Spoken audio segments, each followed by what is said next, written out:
Life has a way of reminding you that you really aren't in charge of much. It usually does just that when you aren't expecting it. A few days ago, I wrote a post entitled Finding Your Purpose on Medium.com. I have had this gnawing at me for a few months now. It seems to happen more and more as I approach my birthday every year.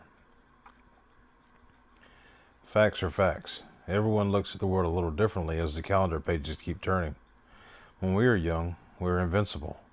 As we grow older, we find out that there is an expiration date, and most of us make the decision to start living differently and making sure that we get the most out of every day that we're presented with. Now, I'm not ancient by any means. I will turn 53 years old in August, and I still consider that young, and my brain, no doubt, still thinks I'm in my 20s. But the fact of the matter is that life changes as we grow older, and the people we know and love also change, both in who we know and how we know them. I got a wake-up call this past week. I wasn't prepared for it, and I'm still trying to make sense of it. A little backstory here would probably help. I grew up down the street from another young man that I went to school with, and we became friends. At the time, best friends. We were inseparable, often hanging out after school and on weekends almost every single day. As we grew older and graduated high school, the bonds weren't as strong as, like most people do, we charted our own course in life and set out to conquer it. Many years passed, and I had a son who began to grow into a thriving athlete. Well, as it would turn out, he also had a son who, interestingly enough, ended up on the same sports teams as my son.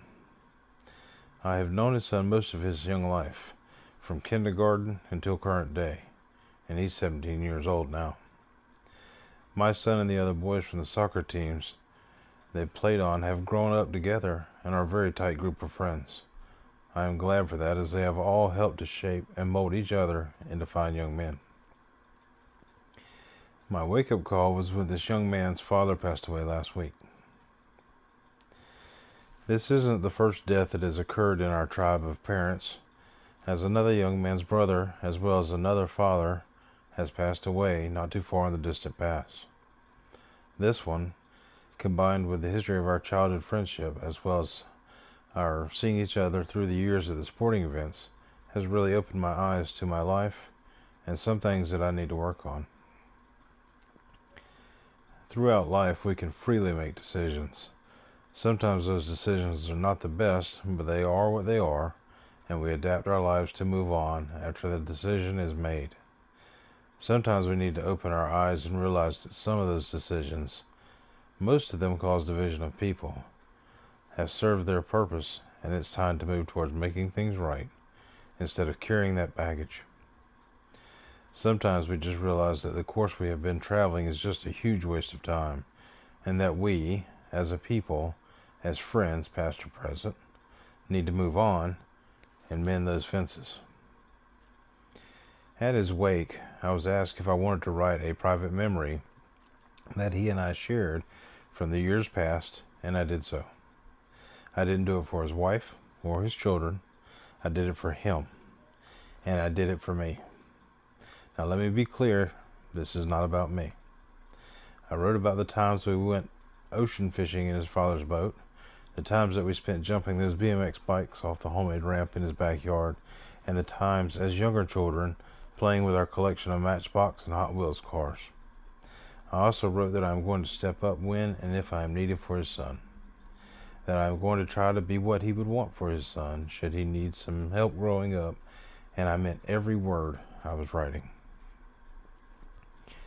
I cannot fathom what it would be like. I'm going to be 53. My mother and father, thank God, are still with us and living on their own. I couldn't put myself in that young man's shoes right now. His whole world has been turned upside down. I will be here if he needs me. So what was my wake-up call? It was that life, although we don't believe it when we are younger, really does pass by quicker than we would ever have imagined. That what we make a huge deal out of and let separate us is usually not worth the effort it takes to continue to fight the battle. that we as a people have to do better, better to each other and better to ourselves, and not carry the cross that has already been carried by our Savior for us. I won't ask you if you're carrying something you need to come to terms with and let it go. That's not my place, and that's not my business. Only you know what it is that you carry, and only you can release that. What I will do is tell you that you can waste a lot of time and expend a lot of energy fighting battles that aren't, in the end, worth fighting. I can encourage you to look deep inside and let these words resonate within you. And if there is something that you need to change, do it as soon as possible, for we don't have a minute to spare. We only have so many before they're all gone.